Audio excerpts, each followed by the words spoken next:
आज की कहानी एक ऐसे बंदे की है जिसे कैलीग्राफी करने का शौक होता है, मगर फिलहाल के समय में उसके कैलीग्राफी आर्ट को बॉस द्वारा ठुकरा दिया जाता है, जिससे वो काफ़ी नाराज़ होता है और वो अपने ही बॉस को थप्पड़ मार देता है। इस तरह उसे अपने पिता के कहने पर एक छोटे से गांव में भेज दिया जाता है। ये छोटा गांव जरूर था, मगर यहाँ रहने वालों का दिल काफ़ी बड़ा होता है।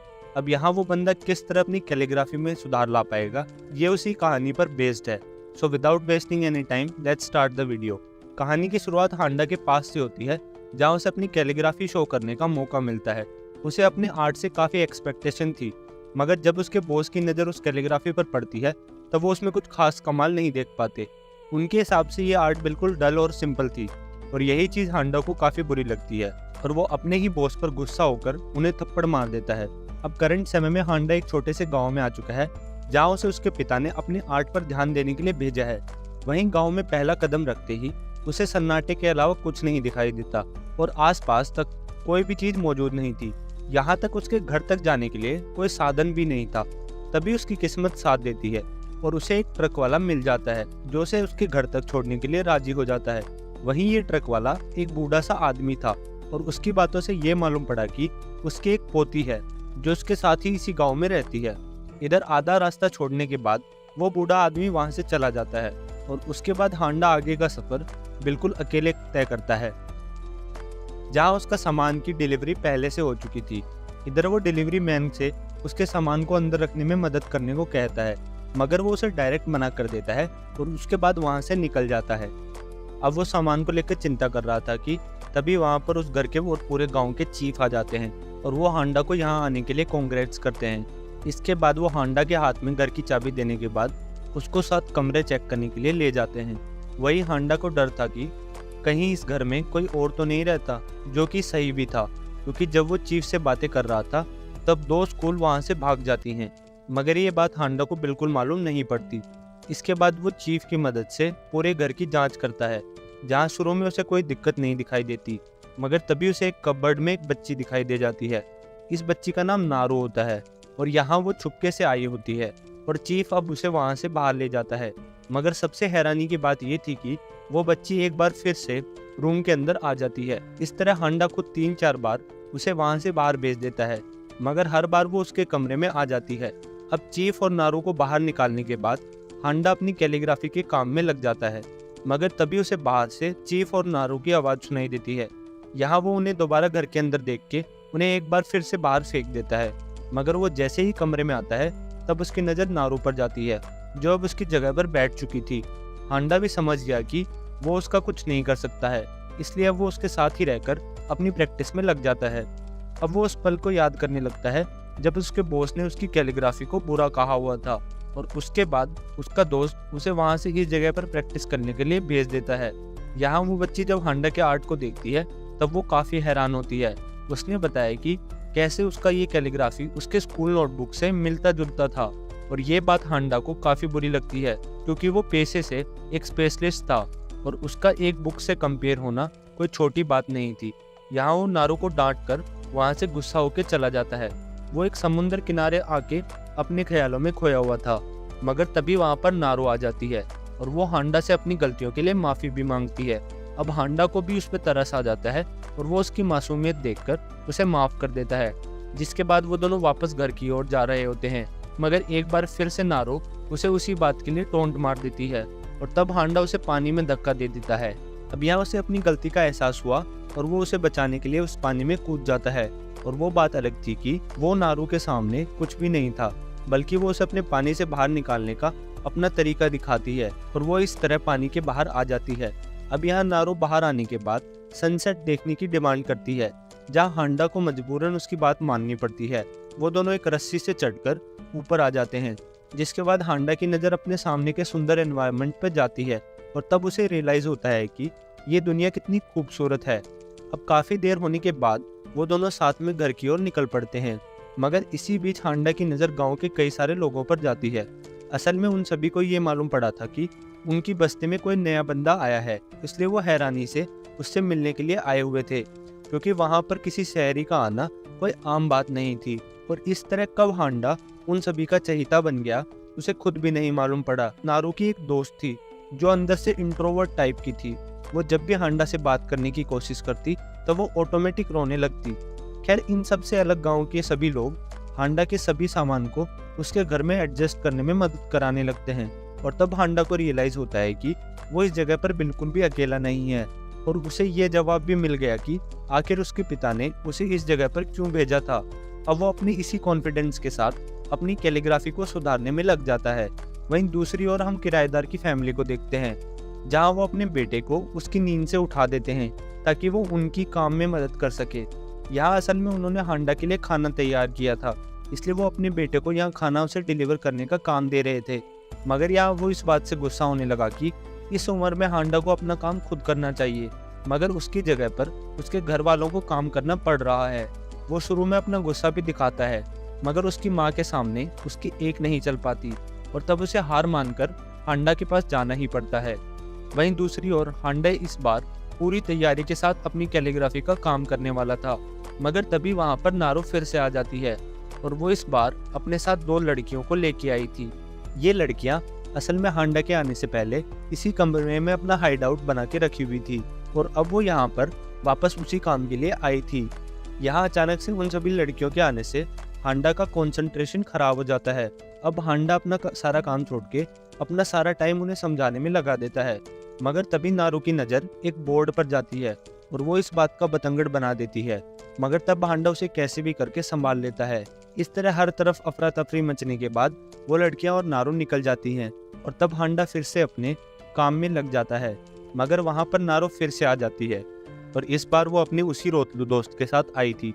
नारू ने बताया कि कैसे उसकी दोस्त हांडा के साथ कैलीग्राफी करना चाहती है। अब वो फिर से रो ना दे इसलिए वो उन दोनों को अपने साथ में बैठा लेता है, मगर जब वो अपने काम में लगा था तभी वहां पर एक मच्छर आ जाता है और इस बार नारू उस मच्छर को मारते मारते हांडा पर हमला कर देती है।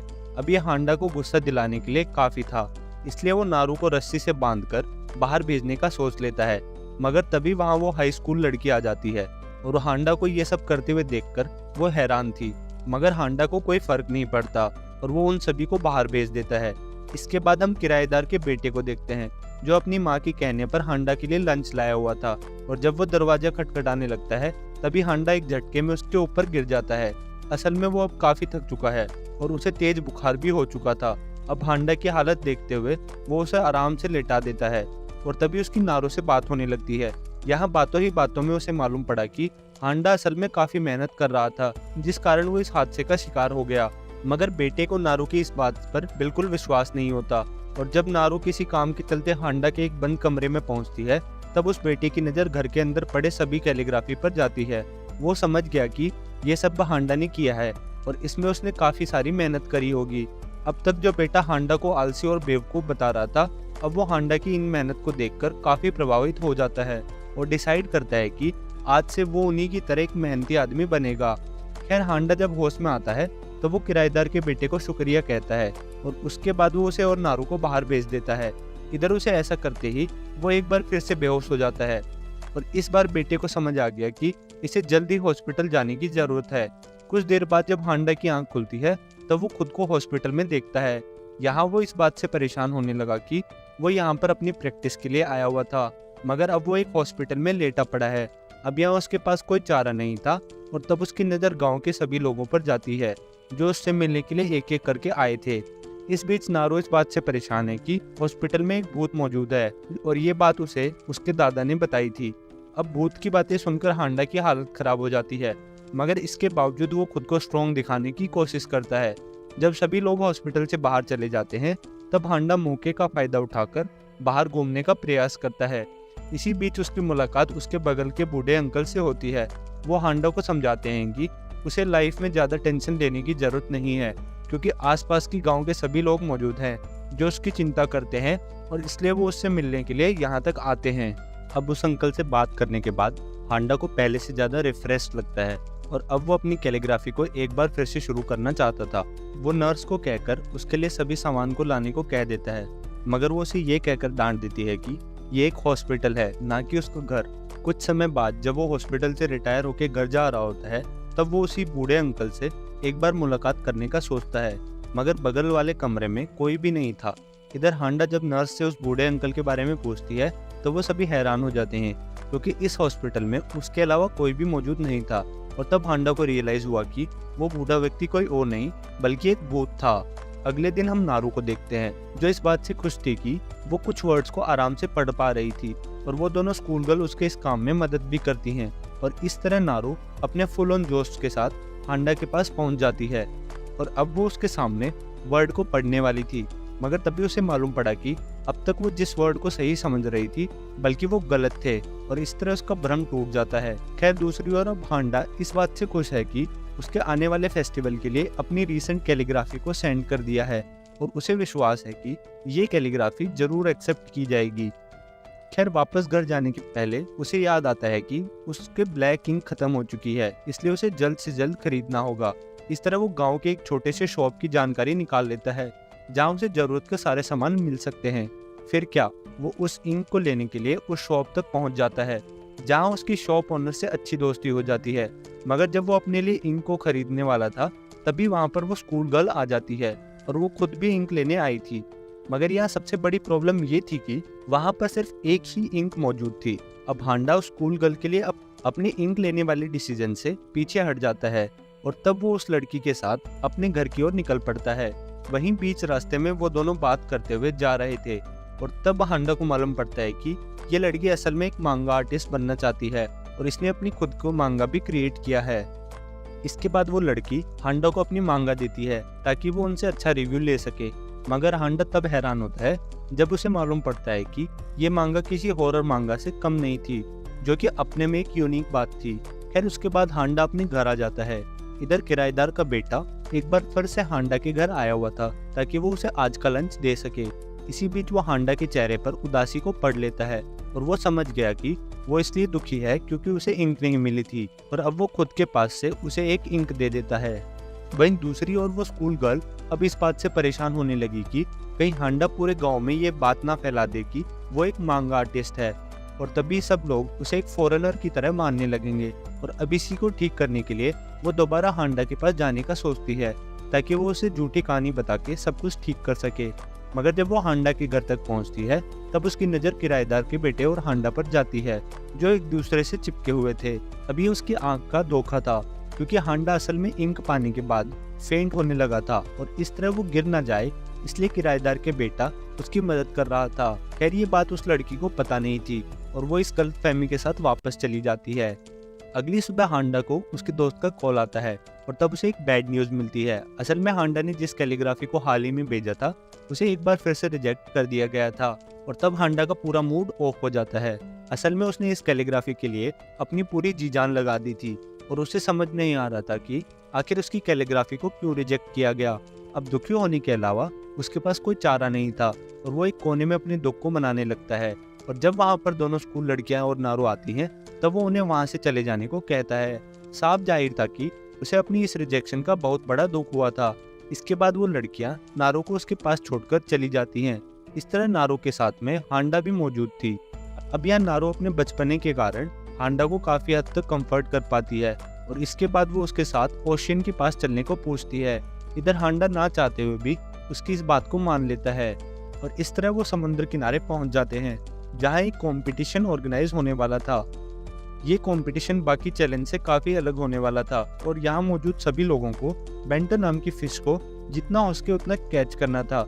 मगर वहाँ पर मौजूद हाई स्कूल गर्ल ने हांडा को रिवील किया कि इस कंपटीशन में दो लोग पिछले कई साल से इस चैलेंज को जीतते हुए आ रहे हैं, इसलिए उसे उनसे सावधान रहना होगा। अब इसी के साथ गेम स्टार्ट हो गया जहाँ सभी लोग फेंके जाने वाले फिश को कैच करके उन्हें इकट्ठा कर रहे थे, जिसमें हांडा की किस्मत साथ नहीं देती और वो हर बार कैच करने में असफल हो जा रहा था। इस तरह वो इस गेम से हार मानकर सबसे पीछे चला जाता है जहाँ उसे एक फिश हाथ में आने ही वाला था, मगर तभी एक हट्टा कट्टा आदमी उसकी इस फिश को छीन ले जाता है और तब हांडा पूरी तरह से हार मान के पीछे बैठ जाता है। जिसके बाद हांडा की मुलाकात एक बूढ़ी औरत से होती है जो पिछले कई सालों से इस मैच को जीतते आ रही थी और यहाँ जब वो हांडा को उदास देखती है तब वो उसे अपनी एक खास राय देती है। उन्होंने बताया कि उसे फिश को कैच करने के इंतजार नहीं करना चाहिए क्योंकि ये सिर्फ टाइम वेस्ट होता है, बल्कि उसे उसकी जगह पर उन सभी फिश को उठाना चाहिए जो उसके सामने जमीन पर पड़े हैं। साफ लफ्जों में कहा जाए तो वो उसे ये बता रही थी कि उसे अपॉर्चुनिटी का इंतजार नहीं करना चाहिए, बल्कि जो अपॉर्चुनिटी उसके सामने है उसे आइडेंटिफाई करना चाहिए। इस राय के साथ हांडा का दिमाग खुल जाता है और तब उसे एहसास होता है कि वो अब तक सिर्फ गलत ही रास्ता देख रहा था। इसलिए अब वो खुशी के साथ उस भीड़ के अंदर शामिल हो जाता है और जितना हो सके उतना फिश कैच करने की कोशिश करता है। वो बात अलग थी कि उसकी काफ़ी मेहनत के बाद भी वो एक भी फिश कैच नहीं कर पाता, मगर वो इस तरह अपनी गेम को काफ़ी हद तक भुला चुका था। और इसी के साथ वो सभी लोग अपने घर आ जाते हैं, जहाँ हांडा को मालूम पड़ता है कि उसके घर में पहले से उस फिश का फूड तैयार रखा हुआ था, जिसे उसके किराएदार ने बनाया हुआ था। अब वो बाकी सभी के साथ उस फूड को काफ़ी अच्छे से एंजॉय करता है और इस तरह हांडा का ये दुख भरा दिन खत्म हो जाता है। अगली सुबह हांडा ने एक बार फिर से अपनी कैलीग्राफी पर काम करना शुरू कर दिया और इस बार वो उसी औरत की बातों को याद करता है, जहाँ उसने कम लफ्जों में काफ़ी बड़ी बात बता दी थी। इसके बाद वो अपने काम के साथ अपने कंप्यूटर का इस्तेमाल करने जाता है, मगर वो ख़राब हो चुका था। इसलिए अब उसने अपने दोस्त से इस बारे में बात करने की कोशिश करी, मगर अब उसका फ़ोन भी पानी में गिरने की वजह से ख़राब हो चुका था। अब कोई चारा ना दिखने पर वो गांव की कंप्यूटर सेंटर और टेलीफोन ढूंढने निकल पड़ता है, मगर इसी बीच उसकी मुलाकात कुछ स्ट्रे कैट से होती है, जो वहां पर कई सारे इकट्ठे हुए थे। यहाँ वो आज तक किसी भी कैट को टच नहीं किया था, मगर वो आज अपनी इस इच्छा को पूरा करना चाहता था। इधर जब उसकी नज़र अपने किराएदार पर जाती है तब वो हैरान होता है, क्योंकि वो दोनों जानते थे कि ये कैट असल में स्ट्रे है, इसलिए उन्हें ह्यूमन के साथ रहने में काफ़ी दिक्कत होती है। अब यहाँ किराएदार की मदद से वो कैसे भी करके एक कैट को पकड़ लेने में कामयाब होता है, मगर वो कैट थोड़ी अलग की तरह की थी और वो उसे नोच के हांडा को घायल कर देती है। मगर ये सब यहीं पर नहीं रुकता, क्योंकि अब हांडा को रियलाइज होता है कि वो असल में कैट से एलर्जिक है, इसलिए उसके शरीर पर चारों तरफ निशान हो जाते हैं। अब इसी के साथ उसे वो दिन भी याद आता है जब वो छोटा था और उसके पिता उसे कैट से दूर रहने को कहते थे, और उसे आज जाके रियलाइज हुआ कि वो उसके साथ ऐसा क्यों कहते थे। खैर, इतना सब होने के बाद वो गांव की कंप्यूटर सेंटर जैसी जगह पर पहुंच जाता है, जहां वो आराम से अपने दोस्त को कॉल कर सकता था, और यहीं उसकी मुलाकात एक बच्चे से होती है, जो और कोई नहीं बल्कि मांगा हाई स्कूल गर्ल का भाई था। खैर, इसके बाद वो टेलीफोन से अपने दोस्त को कॉल करने का सोचता है, मगर यहाँ उसे मालूम पड़ता है कि वो फ़ोन असल में काफ़ी साल पुराना है और उसे चलाने का एक अलग तरीका होता है। इधर वो बच्चा हांडा की कॉल करने में मदद करता है और इस तरह हांडा की अपने दोस्त फुजीसावा से बात होती है। उधर फुजीसावा हांडा को रिवील करता है कि जल्दी एक और कैलीग्राफी कंपटीशन होने वाला है, जहां उसने उसे प्रैक्टिस करने के लिए फॉर्म भर दिया है, और इसी के साथ उसे विश्वास है कि इस बार वो इस कंपटीशन को जीत कर ही रहेगा। वहीं सेम हालत हांडा के साथ भी है, जहां उसने सोच लिया है कि वो अपने अंधेर पड़ी जिंदगी में रोशनी को ढूंढ कर ही रहेगा। इसके बाद वो बचे हुए पैसे से बाकी बच्चों को कैंडी दे देता है और इसके बाद वो अपनी प्रैक्टिस में लग जाता है। इधर वो काफ़ी कोशिश में लगा हुआ था, मगर इसका कोई भी फ़ायदा नहीं हो रहा था, और तब वो आखिर में बाहर जाके कुछ इंस्पिरेशन लेने का डिसाइड करता है। कुछ दूर पहुंचा ही था तभी वहां पर उसे बोट का ओनर मिल जाता है। वो वहां पर हांडा को देखकर काफ़ी खुश होता है, क्योंकि आज उसे उसकी काफ़ी ज़रूरत पड़ने वाली थी। जिसके बाद वो उसे अपने साथ बोट के पास ले जाता है और उसके बाद वो उसे उसकी बोट पर उसका नाम लिखने वाली बात करता है। सबसे हैरानी की बात ये थी कि वो हांडा को धमकी दे देता है, यहाँ पर वो कोई भी गलती नहीं कर सकता है और उसे जो भी करना होगा वो एक ही बार में करना होगा। इस तरह हांडा उसे अपनी प्रैक्टिस की तौर पर ले लेता है और अब उसकी इज्जत पर भी बात आ चुकी थी। इधर वो अपने काम के लिए पूरी तरह से फोकस होना चाहता था, जहाँ वह सबसे पहले बोर्ड पर नाम लिखकर अपनी प्रैक्टिस कर रहा होता है, मगर यहाँ कॉन्फिडेंस आने के बाद वो अपने अगले कदम की ओर बढ़ जाता है, जहाँ वो सबसे पहले बोर्ड के सामने खड़े होकर अपने ध्यान को लगाने लगता है। उसके हाथ में ब्रश तो था, मगर उसके अंदर बहुत सारा डर भी था। इस तरह वो खुद को कैसे करके शांत ही कर रहा होता है, तभी वहाँ मौजूद सभी बच्चे उस बोर्ड के ऊपर अपने हाथ की छाप को छोड़ देते हैं और अब हांडा के पास उन्हें कवर करने के अलावा कोई चारा नहीं था। वो अब अपने फुल जोश के साथ उन सभी निशान को अपनी कलाकारी के नीचे छुपा देता है और उसका ये काम इतना अच्छा था कि उस बोट ओनर ने खुश होकर उसे गिफ्ट भी दे दिया। इस तरह हांडा के एक डर पूरी तरह से खत्म हो चुका था और अब वो अपनी कलाकारी को शोकेस करने के लिए कहीं भी जा सकता था। अब अगले दिन हांडा अपने काम की प्रैक्टिस कर रहा होता है, मगर तभी उसके दरवाजे पर नारू के दादा की दस्तक होती है और यहाँ वो उसके लिए एक खास तरह का फूड लेके आए हुए थे, और जब हांडा उस फूड को खाता है तब उसके होश उड़ जाते हैं। उसने आज तक इससे अच्छा खाना कभी नहीं खाया था और इसीलिए वो अब उसी की याद में अपने काम को नहीं कर पा रहा था। कुछ देर बाद जब वो इसी फूड के लिए परेशान हो रहा था तभी उसके घर पर नारू आ जाती है और इस बार वो उसके लिए वही स्पेशल फूड लाई हुई थी। इसी के साथ हांडा काफ़ी खुश हो जाता है और तब वो स्कूल गर्ल के साथ उन्हें कैलीग्राफी सिखाने लग जाता है। असल में उन स्टूडेंट का जल्दी एक कैलीग्राफी कंपटीशन होने वाला है और हांडा नहीं चाहता कि वो इस कंपटीशन में पीछे रह जाएं, इसलिए वो उन सभी को सिखाने में लग जाता है। इस तरह वो इतना स्ट्रिक्ट हो जाता है कि वो स्टूडेंट अपनी इस प्रैक्टिस से काफ़ी परेशान हो जाते हैं और यहाँ तक उन्हें सांस लेने का समय भी नहीं मिलता। मगर उन्होंने आखिर में हार मान के खुद हांडा को बाहर भेज दिया ताकि वो उन सभी के लिए सॉफ्ट ड्रिंक ला सके।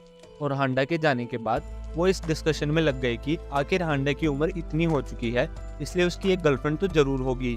अब सच तक पहुंचने के लिए वो कमरे में मौजूद सभी चीज़ों को चेक करने लगते हैं, मगर उन्हें कुछ भी हासिल नहीं होता। वहीं दूसरी ओर नारो खुद में परेशान थी क्योंकि वो खुद हांडा की वाइफ बनना चाहती थी, मगर अब उसकी गर्लफ्रेंड की खोज में उसे भी परेशान कर रखा था। मगर उसके बावजूद वो उस फोटो की तलाश में लग जाती है और वो बात अलग थी कि उसे कई मेहनत के बाद एक फ़ोटो भी मिल जाती है, मगर वो फ़ोटो किसी और चीज़ की थी। इधर वो लड़कियां उस फोटो को देखने ही वाली थी, तभी वहाँ पर हांडा आ जाता है और तब वो उन सभी को रिवील करता है कि वो कोई फ़ोटो नहीं बल्कि उसका मेडल था जिसे उसने कैलीग्राफी में जीता था। खैर वो लड़कियाँ काफ़ी नाराज़ हो जाती हैं क्योंकि उसने इस उम्र में भी लड़कियों को छोड़कर कैलीग्राफी में कदम रखा। खैर बात कुछ भी हो, मगर नारू उस चीज़ से काफ़ी खुश होती है और वो हांडा के गले लग जाती है। इसके बाद हांडा को अपनी किराएदार की मदद करनी पड़ती है, जहाँ वो सभी बच्चों को उसके अंडर भेज देता है ताकि वो उन्हें स्विमिंग के लिए ले जा सके। मगर हैरानी की बात ये थी कि वो खुद इस चीज़ में अंडर कॉन्फिडेंस था, मगर इसके बावजूद वो उन सभी को स्विमिंग कराने के लिए ले जाता है और तब उसके साथ में वो दोनों हाई स्कूल गर्ल और किराएदार का बेटा भी शामिल हो जाता है।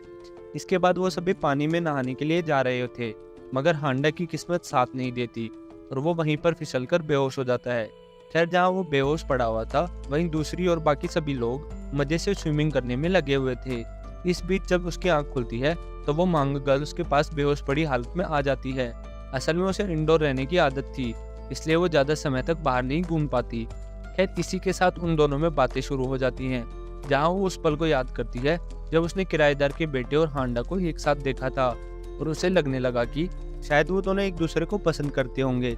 इसलिए वो हांडा से किराएदार के बेटे के बारे में पूछने लगती है, जहाँ हांडा को लगा कि शायद वो किराएदार के बेटे को पसंद करती है, इसलिए वो उसके बारे में पूछ रही होगी।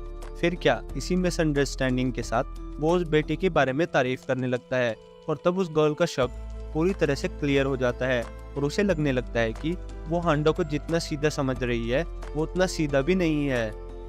वहाँ दूसरी ओर बाकी लोग ये डिसाइड करते हैं कि वो सबसे हाई जगह से नीचे समुद्र में छलांग लगाएंगे और जब ये चीज़ हांडा की नज़र में आती है तब वो उन पे काफ़ी गुस्सा होता है क्योंकि आज उसके अंदर रेस्पॉन्सिबिलिटी थी कि वो कैसे उन सभी का ख्याल रख पाएगा।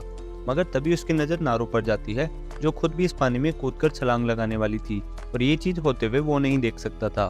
उसकी टेंशन काफ़ी बढ़ चुकी थी, इसलिए वो तेज़ी से उन सभी को देखने के लिए चला जाता है। मगर उसे हैरानी तब होती है जब वो सभी बिल्कुल सही हालत में थे और ऐसा इसलिए क्योंकि ये सब करना उनके लिए किसी भी छोटे कर्तव्य से कम नहीं था।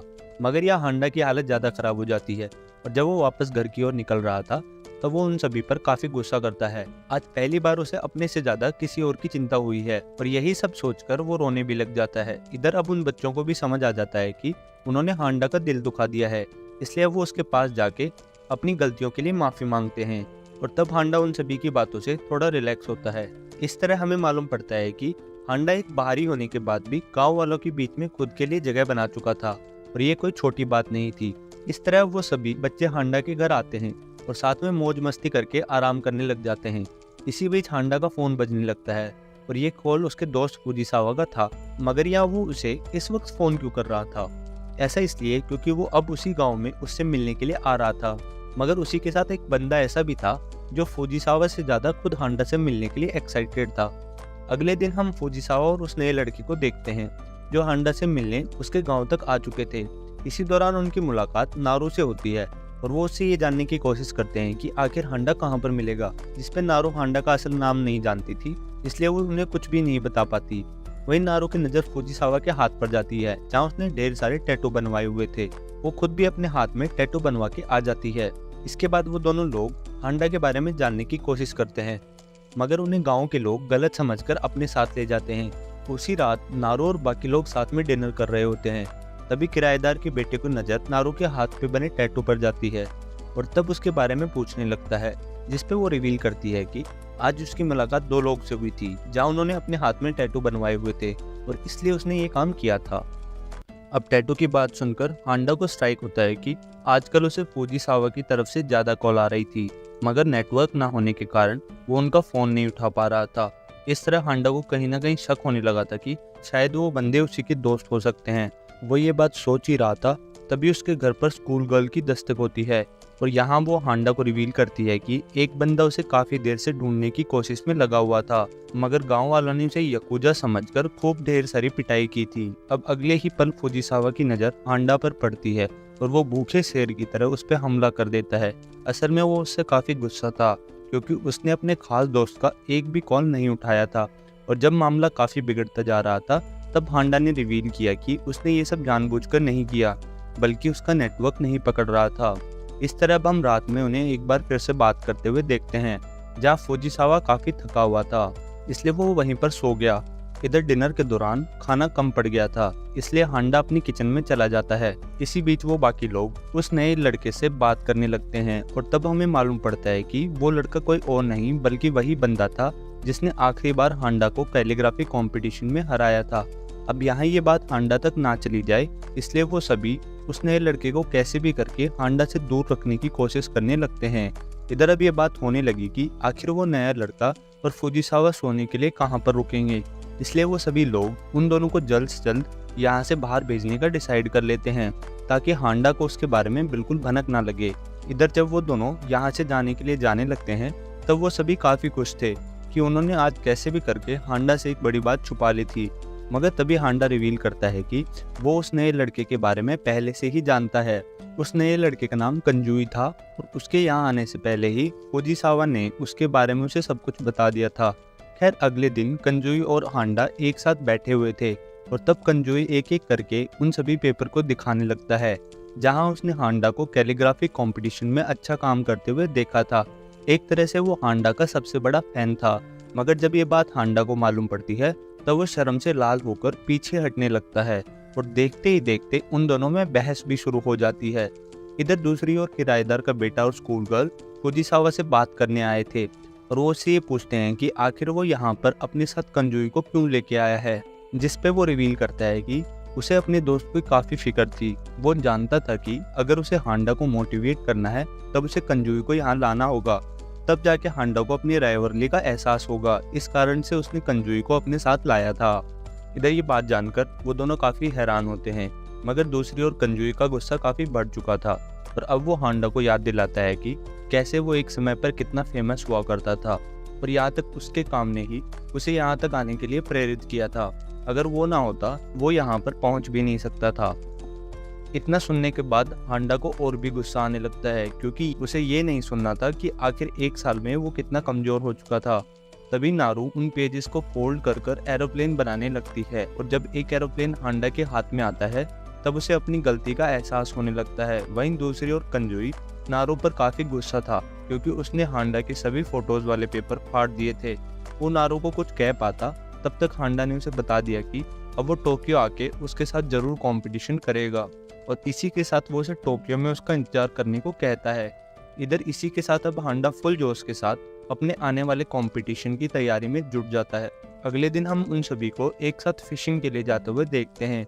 इधर किराएदार का बेटा काफ़ी दुखी था क्योंकि उसे रात भर कंजुई के साथ रहना पड़ा था और वो रात भर सिर्फ अपनी कैलीग्राफी के बारे में बात कर रहा था।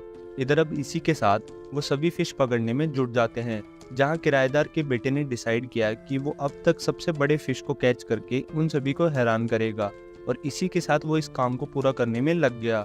इधर जब हांडा और फुजीसावा की बात हो रही थी तब फुजीसावा ने रिवील किया कि इस साल कंजुई कैलीग्राफी कंपटीशन में हिस्सा नहीं लेने वाला है और उसके पीछे की वजह ये थी कि इस साल उसके आइडल यानी कि हांडा ने काफ़ी बेकार काम किया था, इसलिए अब उसने खुद पर से भी हिम्मत खो दी थी। मगर हांडा को ये चीज़ बिल्कुल बर्दाश्त नहीं थी, जिस फुजीसावा भी उसकी बातों में सहमत होता है। इस तरह फुजीसावा उन दोनों को एक ही समय पर उनके बॉस का रूप दिखाकर मोटिवेट करने लग जाता है। इस तरह वो काफ़ी हद तक इस काम में सफल भी हुआ। वहीं दूसरी ओर नारू और बाकी बच्चे फिशिंग ना करके एक दूसरे के साथ खेलने में लगे हुए थे, जहाँ नारू ने अपनी तरफ से एक खास पिन बनाया था जिसके बाद से वो बड़े आसानी से फिश को कैच कर सकते थे। मगर जब उन सभी की नज़र उस पिन पर जाती है तब वो अपनी हंसी पर कंट्रोल नहीं रख पाते और तब नारू को गुस्सा आता है और वो उन सभी को पानी में धकेल देती है। इसके बाद अब वो सभी लोग फिशिंग में फेल हो चुके थे, मगर तभी कंजोई के हाथ में एक बड़ी फिश पकड़ में आती है। अब उसे कैद करने के लिए वो सभी उसकी मदद करने लगे, मगर उन्हें असफलता के अलावा कुछ हासिल नहीं हुआ। इस तरह वो सभी खाली हाथ वापस घर आ गए और ये आज आखिरी रात थी जब फुजिसावा और कंजोई उन सभी के साथ टाइम स्पेंड करते हैं। और उसके अगले दिन वो सभी अपने सामान के साथ वापस टोक्यो जाने के लिए तैयार हो चुके थे। इधर जब नारू और बाकी लोग उन दोनों के जाने से पहले उनके लिए गिफ्ट देते हैं और तब फुजिसावा और कंजोई मेटेलिक मशीन को पार करते हैं, तब अचानक से अलर्ट अलार्म बजने लगता है। असल में ये सब स्कूल गर्ल और नारू का किया हुआ खेल था और उस तरह वो खुशी खुशी उन दोनों को वहाँ से अलविदा करके वापस घर की ओर निकल पड़ते हैं। वहीं किराएदार का बेटा अब अपना करियर को लेके सोचने लगा था, क्योंकि उसे भी उन सभी की तरह लाइफ में कुछ अचीव करना था। मगर जब वो अपनी उसी ख्यालों में डूबा हुआ था तभी नारू उसके शर्ट पर पानी फेंक देती है, जिससे वो काफ़ी गुस्सा हो जाता है।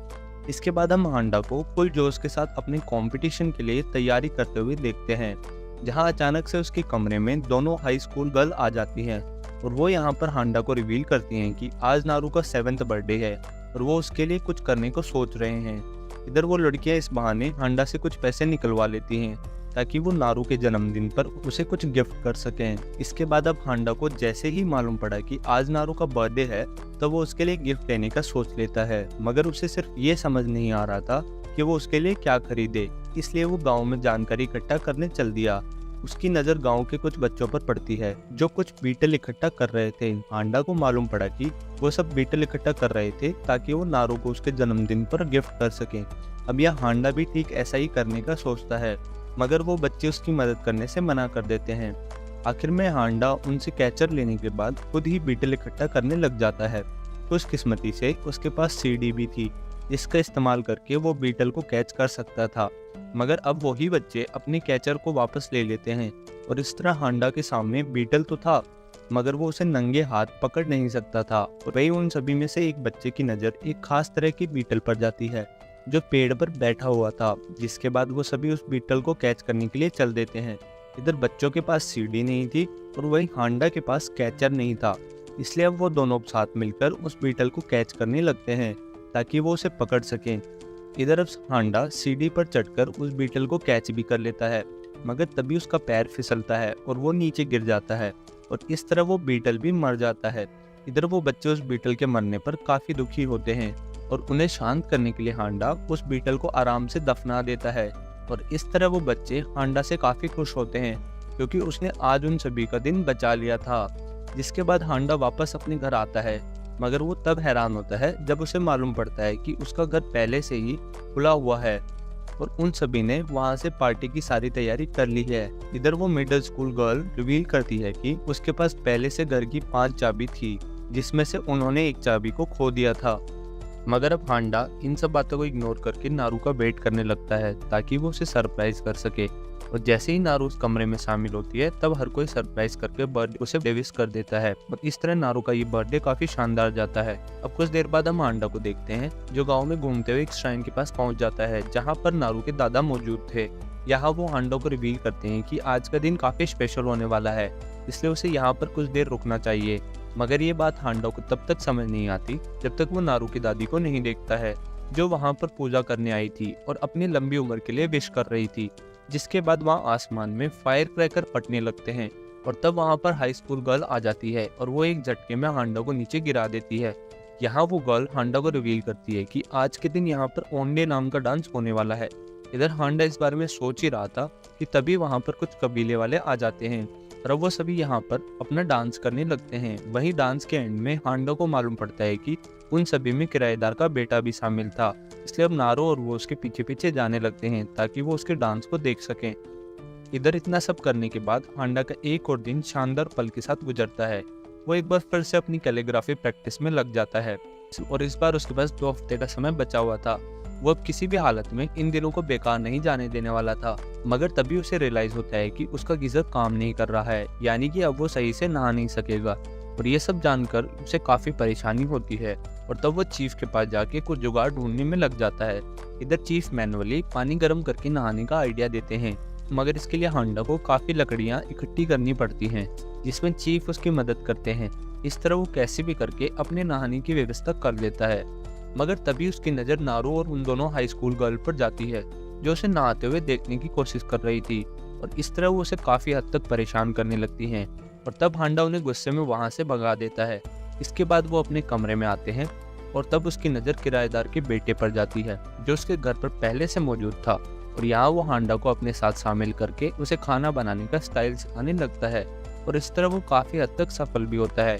मगर तभी वहाँ पर नारू की एक दोस्त आती है और उसे देखकर साफ जाहिर था कि कुछ ना कुछ जरूर हुआ था।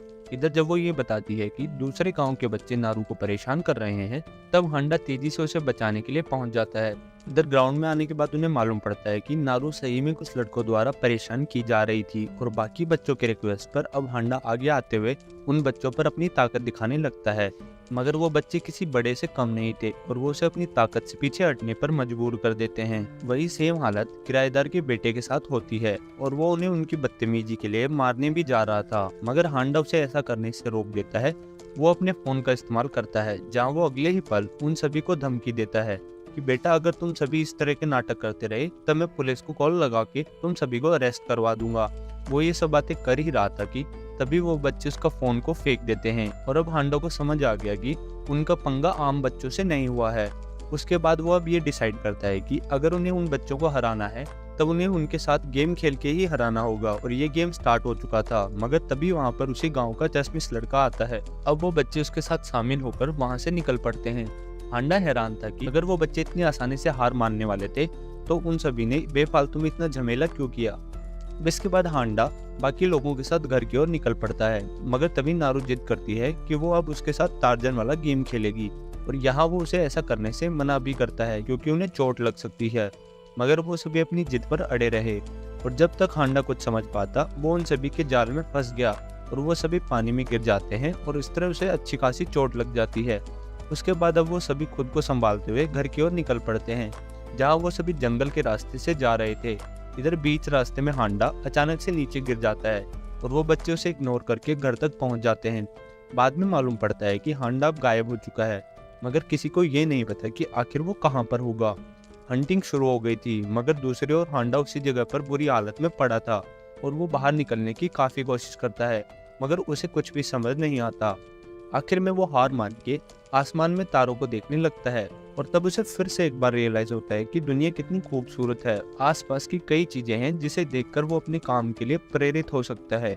यहाँ कुछ देर बाद बाकी सभी लोग उस जगह पर ढूंढ लेते हैं और तब उसे रेस्क्यू करके घर भेज दिया जाता है। अब अगले दिन हम हांडा को देखते हैं, जो फुजीसावा से कॉल पर बात कर रहा था, मगर उसे दूसरी ओर से किसी और की आवाज नहीं आती। वो इस बात से अनजान था कि फुजीसावा असल में उसके बॉस से बात कर रहा है, जिसे हांडा ने लास्ट टाइम अपने हाथों से पंच किया था। इसी दौरान हमें मालूम पड़ता है कि अब बॉस हांडा की गलतियों को माफ करने के लिए तैयार है, इसलिए वो उसे अब वापस टोक्यो आने की राय देता है। इस तरह अब वो नए काम के साथ नया स्टार्ट कर सके, और वहीं फुजीसावा भी इस बात से खुश होता है। इधर दूसरी ओर हांडा और नारू गाँव में घूम रहे थे, और इसी दौरान हांडा अपने नए काम के लिए काफी परेशान और एक्साइटेड था। इधर जब वो थोड़ा दूर आते हैं तब उनकी नज़र नारू के दादा पर जाती है, जो एक श्राइन में चारों तरफ पत्थर से बाउंड्री बनाने में लगे हुए थे। अब या उन्हें ये काम करता देख वो भी उनकी मदद करने के लिए तैयार हो जाता है, मगर हैरानी की बात ये थी कि वो उन सभी के कंपेयर में काफी अच्छा काम कर रहा है। जिसके बाद दादा हांडा को श्राइन के अंदर ले जाते हैं, जहाँ वो उसे रजिस्ट्री देते हैं। इसमें उन सभी का नाम लिखा था जिन्होंने इस श्राइन को बनाने में डोनेशन दिया था। इधर अब वो इसे फिर से रीराइट करवाना चाहते थे, इसलिए वो हांडा से मदद मांगते हैं।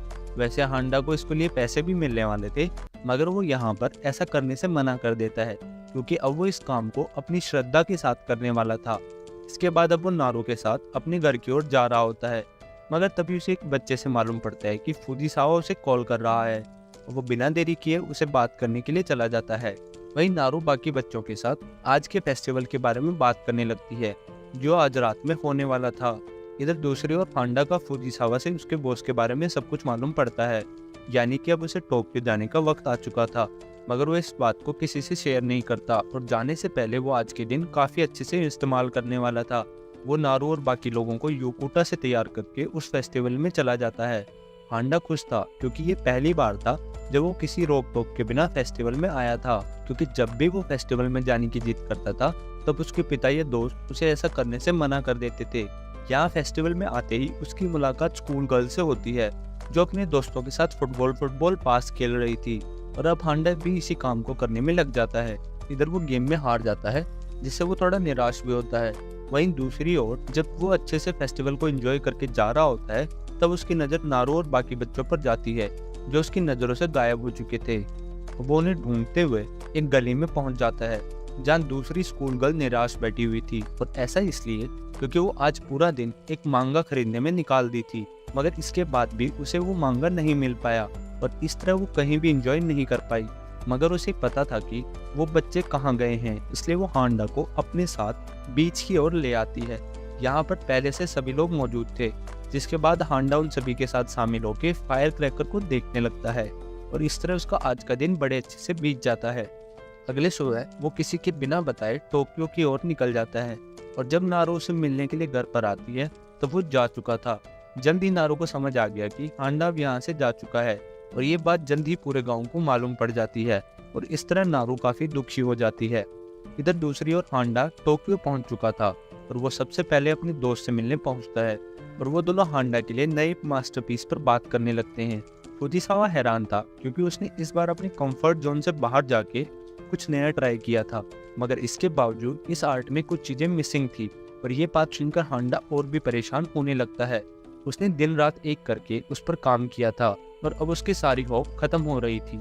इधर अब वो दोनों बात कर ही रहे होते हैं, तभी वहाँ पर उसका बॉस आ जाता है। इधर उन्हें सामने देखकर हांडा अंदर ही अंदर परेशान होने लगता है, और वो कैसे भी करके उन्हें उसकी गलतियों के लिए माफ करने की बात रख देता है। और तब बॉस रिवील करता है कि कैसे उन्होंने उस पर जानबूझकर गुस्सा किया था, ताकि वो आने वाले समय में खुद पर काम करके और भी बेहतर बन सके, और अब वो उसे पूरी तरह से माफ कर देते हैं। और अब बारी थी उसके मास्टरपीस को देखने की। इधर हांडा की सांसें तेज होने लगती हैं। वो समझ चुका था कि उसने इसमें ज्यादा अलग नहीं किया है, इसलिए वो बॉस को देखने से पहले ही उस आर्ट पर पानी फेंक देता है, और तब उसे अपनी गलतियों का एहसास होता है। क्योंकि जब बॉस की नज़र उस आर्ट पर जाती है तो वो खुश होते हैं, क्योंकि उनके हिसाब से भी हांडा ने इस बार कुछ नया नहीं किया था, जो कि किसी कमाल से कम नहीं था। वो बात अलग थी, उसे इसमें और भी मेहनत करने की जरूरत थी। इतना कहने के बाद वो बॉस वहाँ से चला गया, और फुजिसावा उन्हें ड्रॉप करने के लिए बाहर पहुँचता है। मगर वो यहाँ पर तब हैरान होता है जब उसकी नज़र हांडा के पिता की कार पर जाती है, जो वहाँ पर पहले से बॉस का इंतजार कर रही थी। साफ जाहिर था कि बॉस और हांडा के पिता में बातचीत भी होगी। इधर जब हांडा अपने घर आ चुका था, और वो रात दिन मेहनत करके अपने आने वाले काम पर लग चुका था, वो बात अलग थी कि उसे कोई भी मोटिवेशन नहीं मिल रहा था, जिसे उसकी सख्त जरूरत थी। इधर उसने एक आइडिया निकाला, जहाँ वो फुजिसावा और कंजोई को नारू और बाकी बच्चों की तरह कैद करता है, और तब जाके उसे आगे कुछ करने का मन करता है। इस वक्त वहाँ पर हांडा की माँ आ जाती है, और वो उसे इस तरह की हरकत करता देख हैरान हो जाती है। उन्हें लगने लगा कि जब से उसका बेटा उस गाँव में गया है, तब से वो काफी बदल गया है। इधर दूसरी ओर फुजिसावा समझ चुका था कि हांडा को उसी गाँव के लोगों की याद आ रही है, इसलिए वो बिना देरी किए उसकी उन सभी गांव वालों से बात करवा देता है। इधर हांडा काफी खुश होता है जब उसकी उन सभी से बात होती है, और तब गांव के लोग उसे सिर्फ यही सवाल कर रहे थे कि अब वो कब उनसे मिलने के लिए आएगा। इधर हांडा को कुछ नहीं पता था, इसलिए वो उन्हें जल्द ही आने का वादा करके फोन काट देता है। इधर दूसरी ओर हांडा की माँ अपने पति से बात कर रही थी, और यहाँ हमें मालूम पड़ता है कि वो शुरू से हांडा के गाँव जाने के खिलाफ में थी, मगर उसके पिता इस बात से बिल्कुल नहीं माने। वहीं अगली सुबह हांडा ने काफी मेहनत के बाद अपने फाइनल आर्ट तैयार कर लिया था, जिसे देखकर सभी लोग हैरान होते हैं। वहीं हांडा ने इस आर्ट का नाम स्टोन वॉल रखा था, क्योंकि इसने इसका इंस्पिरेशन गांव की श्राइन के रजिस्ट्री बोर्ड से लिया था।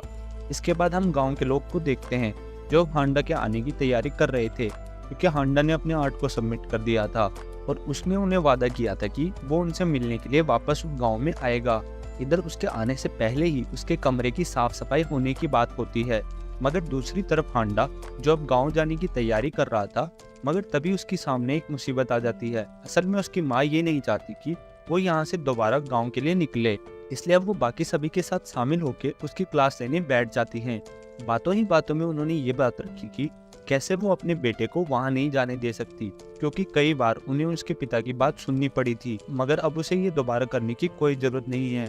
लगे हाथ हांडा के पिता खुद भी आगे आते हुए हांडा का साथ देते हुए बताते हैं कि ये उसकी लाइफ है, इसलिए उसे जो करना है वो करना चाहिए, इसमें उसी की भलाई है।